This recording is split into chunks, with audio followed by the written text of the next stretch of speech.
Have you ever seen something in the sky that didn't belong?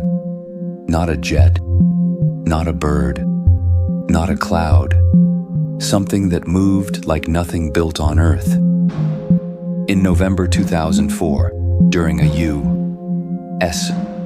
Navy training flight off the coast of California, I saw it. A 40-foot, white, wingless object hovering over the ocean. It could stop on a dime, change direction without banking, vanish and reappear miles away in seconds. I was in an FA-18 Super Hornet, trained, armed, ready, but for the first time in my career, I realized I had no idea what I was looking at, or what it could do to us. This is not a rumor, not a story from a conspiracy forum. This is what I saw with my own eyes. And to understand why that day still keeps me looking at the sky, you have to know how I got there. Sven Kauk in the cockpit on that mission with the Pacific spread out beneath me.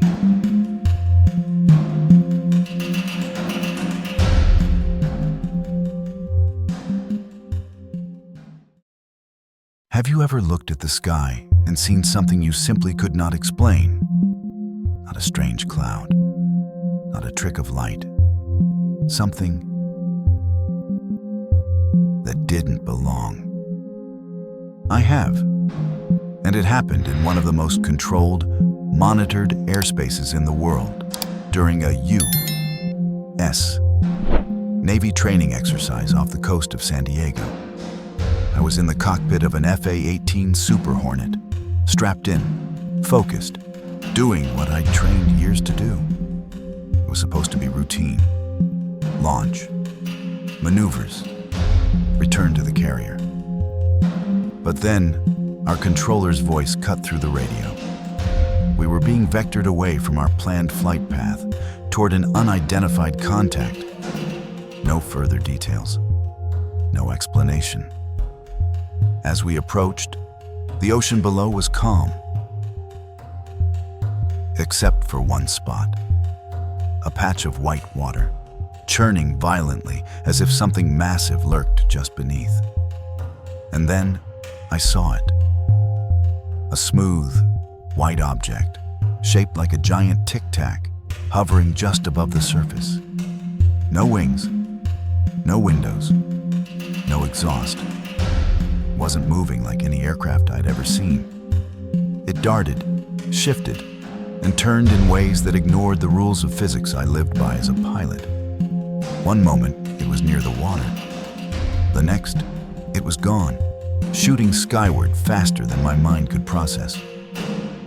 In that instant, every assumption I had about the sky, about control, about what could and couldn't exist, was shaken. This wasn't a story from a conspiracy forum. This was my story. And it started on a clear November afternoon. With something that should not have been there. Before that day, my path to the cockpit had been a mix of ambition, adventure, and, if I'm honest, selfishness. I hadn't grown up dreaming of chasing UFOs. I grew up in Illinois, attending a math and science academy where expectations were high. Engineers, doctors, scientists. That's what they wanted us to become. But I craved something else, something bigger. I wanted to travel, to see the world, to push myself into places few people ever get to go. That desire led me to the U.S. Navy. I worked my way through college, earned my commission, and in May 2001, began flight school in Pensacola, Florida. I thought it was the start of my own great adventure. It was sunny beaches, books, navigation charts, and dreams of high-speed jets. Then came my first flight, on the morning of September 11th. That day shifted everything. It wasn't about me anymore. It was about service, about the oath I had taken.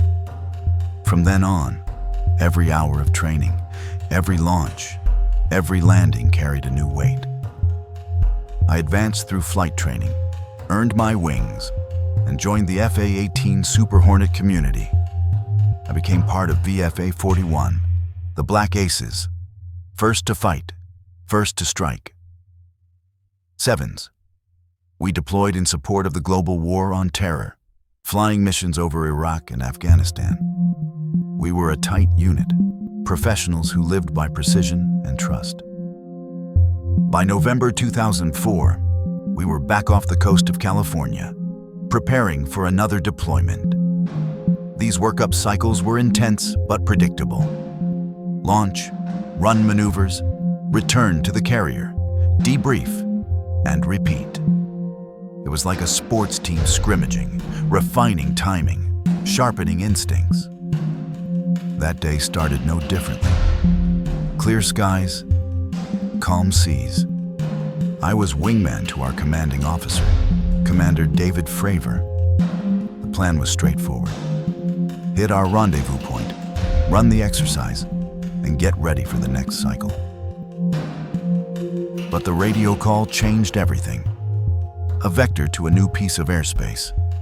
A real-world contact. We had no idea we were about to encounter something that would defy every principle of aerodynamics we knew, and leave questions I still can't answer to this day. On board, we had just finished our initial checks. Fuel state, systems green, water sip, when the controller's voice came through again, giving us the coordinates of the unknown contact. In our world, real-world contact means this isn't part of the game. Something's out there, and it's not planned. I kept tight formation on Commander Fravor's jet as we left our assigned training area. The Pacific stretched endlessly beneath us, deep blue and calm. Nothing unusual, at least not yet. The merge plot, the point where radar returns converge, was getting closer. I shifted my scan outside, eyes sweeping the horizon and the water below. Then someone's voice, sharp over the radio. Sevens. Look in the water.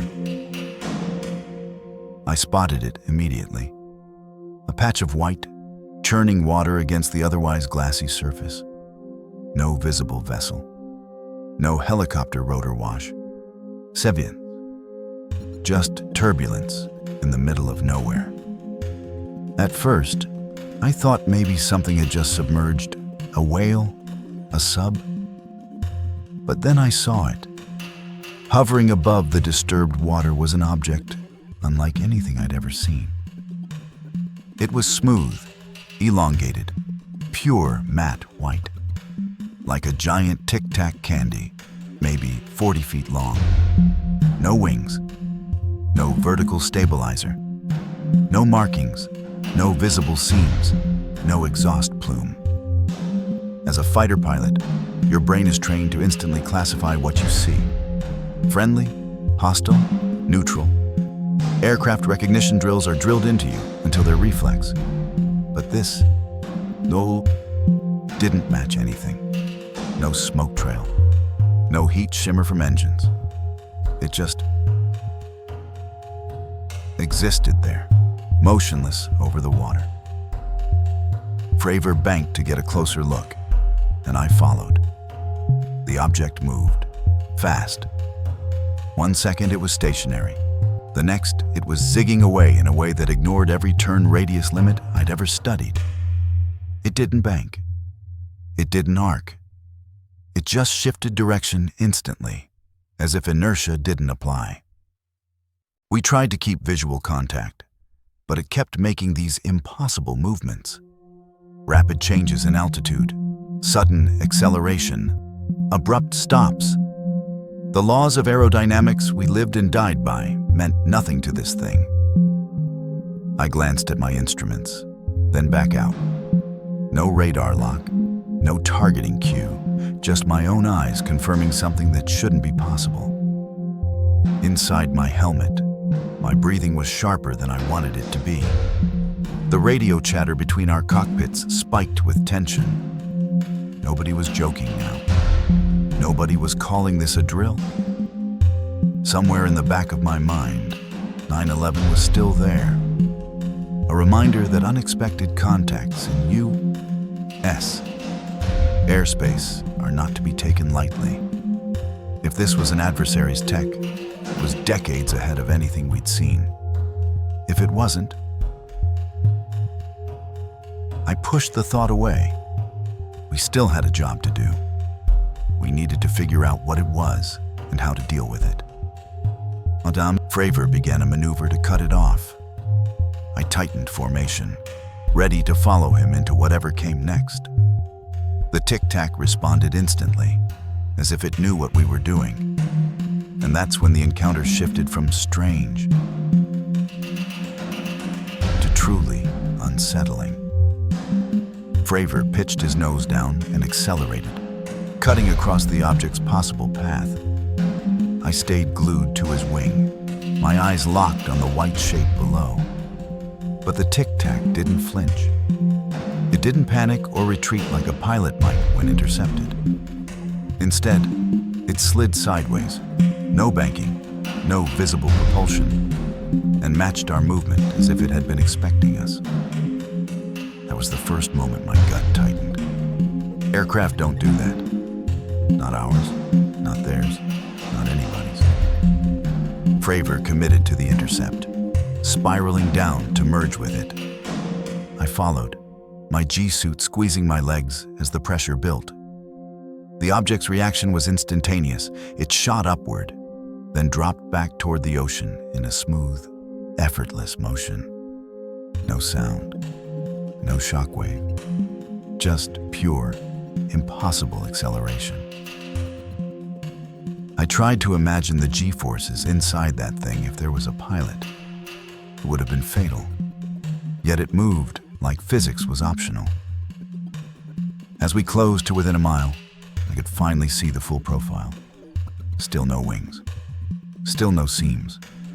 Its surface reflected the sun in a soft, diffuse glow, like ceramic. No antennas.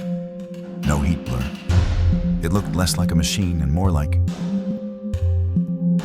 an object. A thing. Fravor maneuvered for position. I adjusted to maintain visual contact. Adrenaline spiking.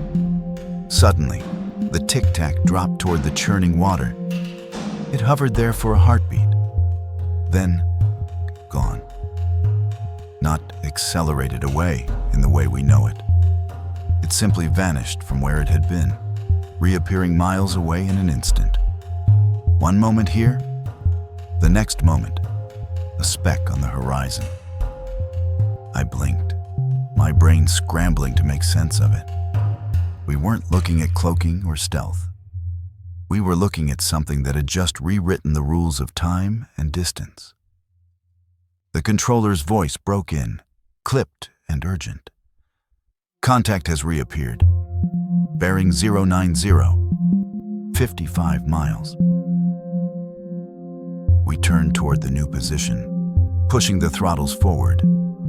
In seconds, we were screaming across the Pacific, scanning for any visual cue. Then I caught it, hanging in the sky like before, perfectly still. Fravor called for another intercept. I felt the sweat in my gloves as I adjusted my grip on the stick. I didn't know what this was, but I knew one thing: if it was hostile, we were hopelessly outmatched.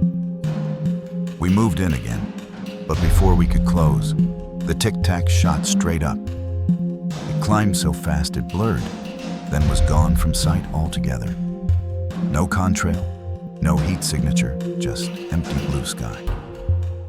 Silence filled my helmet. I looked over at Fravor's jet, then back at the water below, now calm and unbroken. The only proof it had been there was the pounding in my chest and the chatter on the tapes. Phil, the controller came back, voice low now. No further contact. And just like that, it was over. The most advanced aircraft we had could do nothing but watch it leave. Molmaster, I didn't say it out loud then, but I knew this wasn't going to be something we could file away as a glitch or a trick of the light. It was real. And if it wanted to, it could have done whatever it wanted to us without warning. That thought stayed with me long after we turned back toward the carrier. Long after the debrief. Long after the calm Pacific swallowed our footsteps. Back on the carrier, the adrenaline still burned in my veins. We taxied in, engines winding down, and I replayed every second in my head. The launch, the whitewater churn, the tic-tac's impossible movements. It didn't add up. Inside the ready room, the atmosphere was tense but electric. Fravor stood at the front, recounting the intercept, while I added my perspective from the wing. The others listened in silence, some with furrowed brows, others with faint smirks, the kind that said, "You're pulling my leg." Then the tape started rolling. No high-definition Hollywood footage, just our voice comms, our breathing, and our raw, unfiltered reactions. Hearing my own voice, tight, fast, almost excited, made it real all over again. Halfway through, the door opened. A tech from the Princeton stepped in, handed a data package to our intel officer, and left without a word. The intel officer scanned the first page, his expression tightening. He closed the folder, slid it under his arm, and said, "We'll follow up. Sevens." Then he left. It was subtle, but the room changed after that. Questions dried up. The conversation shifted. We were back to flight schedules and maintenance reports, like the last hour had never happened. Later that evening, I found Fravor on the flight deck, watching the sun drop into the Pacific. The orange light caught the lines in his face. "What do you think it was?" I asked. He didn't look at me. "Something we don't have, and maybe something no one on this planet has." That night, I lay in my rack, the steady hum of the carrier beneath me. Every time I closed my eyes, I saw that white shape hovering over the water. It hadn't just been fast, it had been aware. It moved with purpose, reacting to us like it was reading our intentions before we made them. And that scared me more than anything else. Because if it was aware, it meant it had a mission. If it had a mission, it meant it had capability. And capability like that, beyond our reach, beyond our defense, meant vulnerability. In training, you're taught that no matter what you encounter, there's always a way to counter it. Speed, maneuverability, stealth, every strength has a weakness. But that day, looking at the Tic-Tac's vanishing act, I realized we'd seen something without a weakness we could touch. When the call came the next morning for another hop, I strapped in like always. But as we launched into the open sky, I couldn't shake the feeling that the rules had changed. That somewhere, out there in the blue, something might be watching us. Not as a threat, not as a friend, just watching. And knowing we couldn't stop it if it decided to do more. Taista. Years have passed since that day off the coast of California. I've flown combat missions over Iraq and Afghanistan, landed on carriers in storms, faced situations where a single mistake could mean the end. But nothing has stayed with me quite like the Tic-Tac. Not because I believe it was alien, not because I'm chasing conspiracy theories, but because it showed me something rare in military aviation: true uncertainty. In our world, we live by checklists, tactics, and procedures. We prepare for every scenario we can imagine.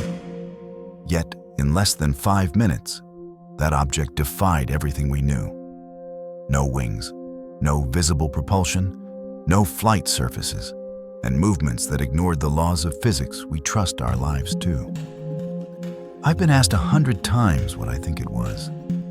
I've given the same answer every time. I don't know, and I'm fine with that. What matters to me now is that moments like these don't get buried. That when service members see something they can't explain, they have the means to report it without fear of being dismissed or laughed at. Because whether it's a breakthrough in technology from a rival nation, an unknown natural phenomenon, or something far stranger, knowledge is our first defense. So, sometimes I think back to the churning water, to the way that white shape seemed to sense us before we moved.